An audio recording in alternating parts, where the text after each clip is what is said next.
So ఇప్పటివరకు మనము arithmetic progression పైన చేసిన క్వశ్చన్స్లో nth టర్మ్ కనుక్కోవడం ఎలా అని చూసినాం. ఏ ఫార్ములాతోని an is to a plus n minus 1 into d. So ఈ ఫార్ములా ఉంటే an అంటే nth టర్మ్ వాల్యూ కనుక్కున్నాం.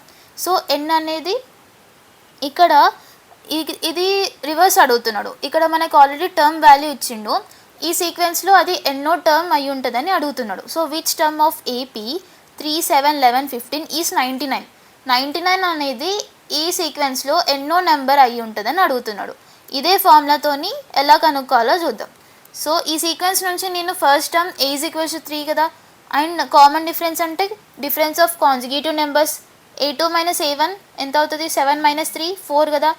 సో a వచ్చింది, d వచ్చింది, నాకు an వాల్యూ కూడా ఉంది, 99 అని ఇచ్చిండు. సో నేను ఇప్పుడు n అనుకుంటున్నా, అంటే 99 అనేది ఈ సీక్వెన్స్లో ఎన్నో టర్మ్ అయి ఉంటుందని కనుక్కుంటున్నా.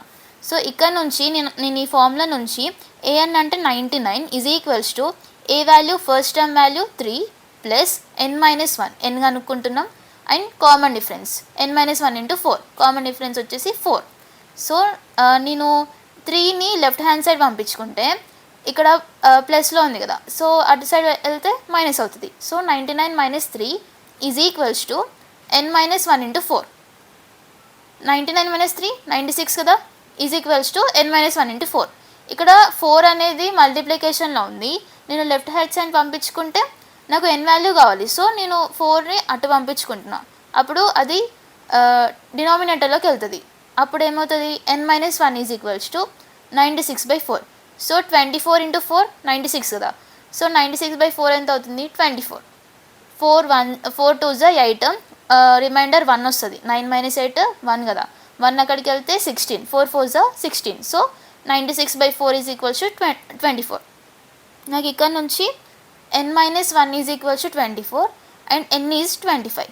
సో ఈ సీక్వెన్స్లో 99 అనేది 25th టర్మ్ అని మనకు వచ్చింది. సో మన ఇట్లా కూడా అడగచ్చు, ఇప్పుడు 25th term in the sequence అంటే అప్పుడు 99 వస్తుంది, కానీ ఇక్కడ మనకు ఆల్రెడీ 99 వాల్యూ వచ్చేసి ఎన్నో టర్మ్ అని అడిగిండు. సో మనము నెక్స్ట్ ఇంకో కొన్ని PYQs చూద్దాము. Which term of the AP 21, 18, 51 is minus 81. So same ఇంతకుముందులానే కదా, 81 మైనస్ 81 అనేది ఈ సీక్వెన్స్లో ఎన్నో టర్మ్ అని అడుగుతున్నాడు. మనకి ఫార్ములా తెలుసు, general formula an is equals to a plus n minus 1 into d.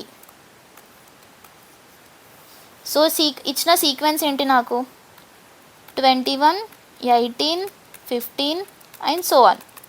ఇక్కడ నుంచి ఏ వాల్యూ అంటే ఫస్ట్ టర్మ్ వాల్యూ ఎంత, 21, and common difference between two conjugative numbers 18 minus 21 ఎంత, 3 కదా.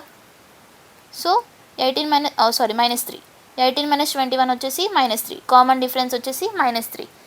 నాకు an వాల్యూ కూడా ఉంది, an ఈజ్ ఈక్వల్స్ టు -81. నాకు n వాల్యూ కావాలి. సో ఈ ఫార్ములాలో నేను ఈ వాల్యూస్ అన్ని సబ్స్టిట్యూట్ చేసుకుంటే -81 is equals to 21 plus n minus 1 into d అంటే -3. -81 ఈ 21 లెఫ్ట్ హ్యాండ్ సైడ్ వెళ్తే -21 is equals to -3 into n minus 1. ఇదేమవుతుంది, minus minus, so -102 is equals to -3 into n minus 1. -81 -21 మనకి -102 వస్తుంది. సో ఇక్కడ నుంచి మనకి n వాల్యూ కావాలి కాబట్టి -3ని డినామినేటర్ అంటే ఇటు సైడ్ పంపించుకుంటే డినామినేటర్లోకి వస్తుంది కాబట్టి -102/-3 is equals to n minus 1. Minus minus cancel, 3 3s are 9, remainder 1, అటు సైడ్ 1 12 కదా, so 3 4s are 12. So 3 into 34 is equals to 102. ఇక్కడ నుంచి నాకు n minus 1 is equals to 34 and n is equals to 35. Therefore -81 is the 35th term of the sequence.